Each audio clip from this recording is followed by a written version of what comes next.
안녕하세요. 파산관제인 홍인필 변호사입니다. 이번 시간엔 개인 파산의 패스트트랙에 대해서 한번 말씀드려보겠습니다. 최근에 이제 판사님하고 이제 이메일을 받았는데 아마 법원에서는 패스트트랙이라는 게 뭡니까? 어떤 구간을 빨리 통과하는 걸 패스트트랙이라 그러죠. 육상을 예로 들면 레인이 1레인부터 8레인까지 있죠. 1레인은 400m입니다. 정확하게. 2레인은 뭐 425m. 3레인은 450m. 이런 식으로 바깥으로 나갈 때마다 그 거리가 늘어나죠. 그래서 맨 8레인은 한 5, 600 될걸요? 정확하게 잘 모르지만 저도 한번 나중에 실측을 한번 해볼 생각입니다. 이제 육상 이제 날씨가 따뜻하니까 운동도 할 만하죠. 공기만 좋으면 뭐 잠실 보조 경기장, 뭐 반포 종합운동장, 그다음에 대치동 유수지 여기 세 군데가 서울 강남 쪽에서는 그 트랙 훈련을 할 수 있는 그 우레탄 트랙이 있죠. 그래서 이제 결국은 1레인 도는면은 금방 그 목표를 달성하죠. 근데 맨 바깥쪽으로 돌면은 어떻습니까? 힘들죠. 그래서 이제 비환가 사건은 3달 만에 끝내주고, 환가 사건도 한 6개월에서 조금 거기 더 가봐야 한 뭐 몇 달 더, 한 2달에서 서너 달. 그래서 신속하게 사건을 끝내자. 이게 이제 패스트 트랙입니다. 선고는 최대한 빠르게. 법원의 역할은 사건 선고를 빠르게 안 하는 게 16년 관제인 하면서 늘 의아하게 생각하는 미스테리였습니다. 물론 법원이 이제 사건이 많아서 그랬겠죠. 파산은 선고가 스타트죠. 다른 사건은, 일반 민사사건은 선고하면 끝나는 거죠. 선고하면 이기고 지고. 근데 파산은 선고 자체가 끝나는 게 아닙니다. 스타트입니다. 그렇죠? 선고해야지 스타트예요. 그래서 선고 용어를 파산 개시결정, 일본처럼 바꿔야 된다는 견해가 있습니다. 육상 트랙에서 빨리 스타트 시켜야지. 이제 수원 같은 데는, 수원 인천은 지금 한 7개월 이상 걸리는 것 같아요. 선고도. 저희가 신청을 해보면 뭐 11개월 걸리는 것도 있고, 상속재산 파산은 뭐 13개월 걸리는 것도 있고, 요즘 좀 빨라지는 추세입니다. 그래도 통상적으로 아무리 빨라도 그 법원의 어떤 그 시스템이 있기 때문에 6개월에서 7개월 이상 걸리는 것 같아요. 선고만. 서울은 이제 선고를 한 달 이내에 하겠다. 그 다음에 이제 화해계약은 현실적 이행 가능성을 고려해서 단기로 정해라.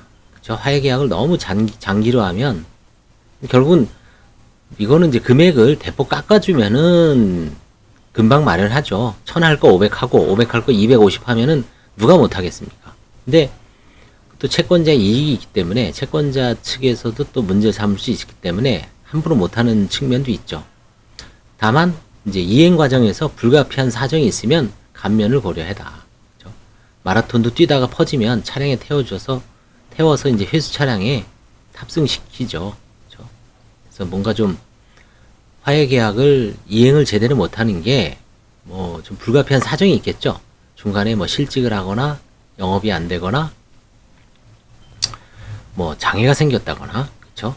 그래서 그런 사정을 고려해서 적절한 사유가 있다면 감면을 해서 화해 계약을 다시 체결을 해서 신속하게 종결을 하라는 취지인 것 같습니다. 이건 예전부터 어떤 판사님별로 제가 겪어본 판사님이 이런 경우는 많이 있었습니다. 연말 미제를 좀 처리하기 위해서 신속하게 뭐 예전에 했던 기억이 납니다. 세 번째, 선고 후 1회 집회 전 채권자 미송달자를 억제해야 됩니다. 이게 가장 큰 문제죠. 이런 걸로 인해서 30-40%의 사건이 적체가 되고 있어요. 뭐 실체적으로는 채무자가 아무런 은닉재산도 없어요. 근데 송달이 안 돼서, 특히 개인 채권자들에 대해서 주소 보정이라든가 이런 걸 하는데 엄청 힘듭니다. 대리인도 상당히 힘들죠. 뭔가 정보가 제한되어 있는 상태에서 사실 조회를 해야 되죠. 휴대폰 통신 조회, 다음에 무슨 뭐 금융 계좌, 그렇죠? 심지어 최근에는 문서 제출 명령까지 한 경우 봤어요. 아마 서울보증보험을 상대로 하는데, 서울보증이 이제 보증인으로서의 어떤 그 인적사항을 알고 있는데 안 해주니까 법원을 통해서 문서 제출 명령을 내리더라고요. 법 판사님이 인용했습니다. 이건 대리인이 안 움직이면 소용이 없습니다. 채무자가 제대로 모르니까 돈을 들여서 변호사나 법무사를 선임했죠. 근데 대리인이 그냥 뭐 사건 많다고, 사건 많은 건 알지만 오히려 많은 사건을 떨어내려면 이걸 부지런히 하는 수밖에 없습니다. 그래서 채무자 통해서 푸시하면 너희가 돈 준 사무실이 누군데 한마디면 채무자는 알아듣죠. 채무자를 통해서 대리인, 변호사, 법무사, 사무장을 뭐 속된 말로 갈궈야 합니다. 소비자가 왕이다. 너 돈 준 데가 누구냐? 그래서 거기다가 보정명령, 뭐 주소 보정, 그쵸? 사실조회, 뭐 금융거래 내역 제출 명령, 통신 거래 내역 조회 명령, 제출 명령. 그다음에 뭐 세무서한테는 과세 정보 제출 명령. 그다음에 적당히 문서를 제출을 해야 되는데, 정보 공개를 해야 되는데 안 하는 데에서는 문서 제출 명령까지 통해서 이 네 가지 방법을 통해서 이 주소를 알아내야 됩니다. 그래서 주소 보정을 하고, 주소 보정을 하면 이제 주민등록 초본을 뗄 수가 있죠. 그렇죠? 떼어서 이제 주소를 파악할 수가 있습니다. 판사의 보정 명령이 있으면. 그래서 이제 지금 뭐 42km로 42.195로 지금 한 서울이 많이 단축됐죠. 그래서 한 6개월에서 8개월, 예전엔 뭐 한 1년 이상 걸렸죠. 이걸 점점 하프, 반, 10km, 5km로 단축시켜야 되죠. 그래서 진짜 그야말로 별거 없는 사건은 두세 달 만에 끝내야죠. 누가 봐도 그냥 기본적인 것만 훑고 딱 넘어가면 그런 사람들은 한 3개월 정도면 끝내야죠.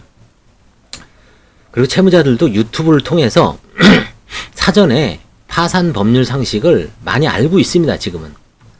왜냐면 제가 검색을 해보니까 유튜버가 파산 관련해서 21분이에요. 어느 정도 지속적으로 하시는 분이.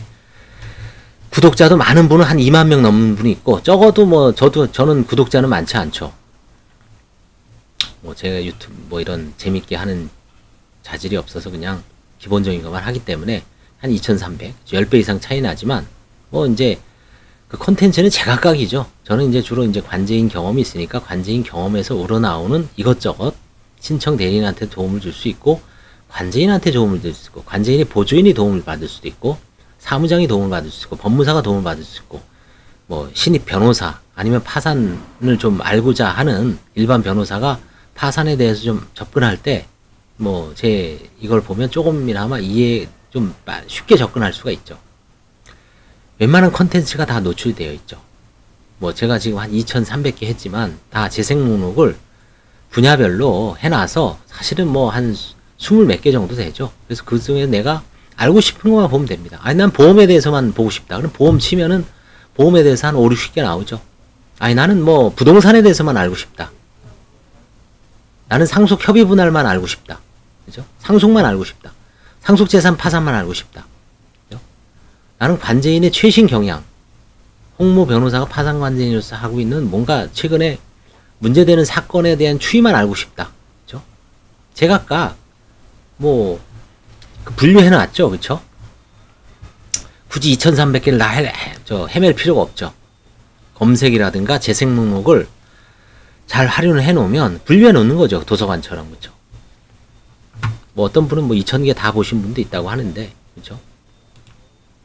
이렇듯 패스트트랙, 개인 파산에서 빨리 채무자를 트랙을 완주시키려면 방법이 없습니다.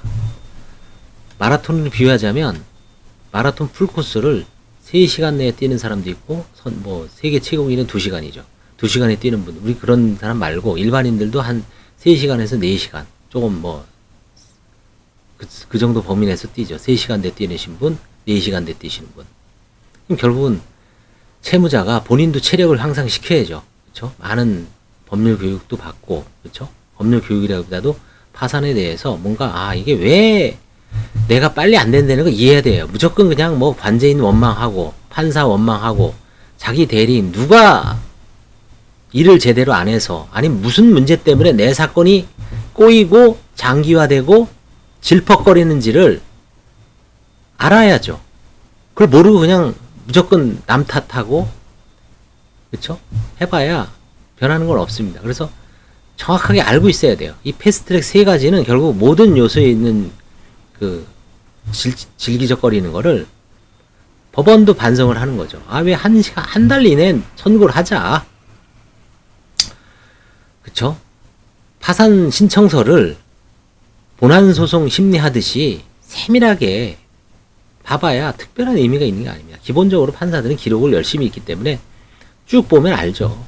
의문 나는 거는 뭐 관제인한테 맡기든지 아니면 보정명령을 내려놓고, 그쵸? 채무자한테 해놓고 바로 선고를 하면 되죠.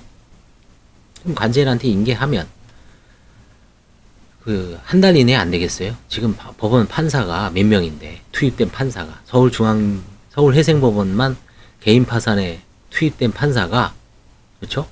10명인데, 그렇죠? 10명이 한 달에 1000건 들어옵니다. 기존에도 물론 하지만 신건 1000건은 며칠인 보죠. 그렇죠? 빨리 선고를 하고 판사들부터 이제 반성을 이제 다시 돌아보는 거죠. 아, 뭐 선고가 일단 문제다. 그렇죠? 선고해서 빨리 솎아내자. 선고 빨리 해주고, 채무자들도 자기도 노력을 해야 돼요. 예납 비용 나오면 뭐 안 낼 생각 하지 말고, 뭐 예납 비용 물론 돈 어려운데, 그렇지만 기존 채무 안 갚잖아요. 그렇죠? 파산 들어오면 다 동결되는데 30만 원, 50만 원, 100만 원, 그렇죠? 뭐 진짜 장애인이 아닌 다음에야 어느 정도는 벌어서는 낼 수 있죠. 그렇죠? 그 염두에 두고 예납 비용 신속하게 내고, 뭐 어렵다고 해서 물론 어려운 건 이해하지만 그렇다고 하소연한다고 해서 해소해야 되는 게 아니에요. 왜? 이건 누군가가 일을 해야 되기 때문에 비용이 들어가는 겁니다. 그렇죠? 그래서 신속하게 예납을 하고, 그 다음에 관제인이야 뭐 빨리 끝내는 게 좋죠. 관제인도 신속하게 화해계약 체결하고, 그렇죠? 그 다음에 대리인들도 신속하게 주소 보정하고, 각자의 모든 측면에서 법원도 각성을 해야 되고, 관제인도 각성을 해야 되고, 대리인도 각정, 이 결국 채무자를 둘러싼 이 세 가지, 거기다 이제 채권자 측에서도 이의가 들어오면 그 부분은 지금도 뭐 신중하게 하죠. 그래서 이 파산 채무자를 둘러싸고 있는 세 주체, 법원, 대리인, 관제인, 부지런히 하면 엄청 단축시킬 수가 있습니다. 그 노력을 지금 하려는 것 같아요. 감사합니다.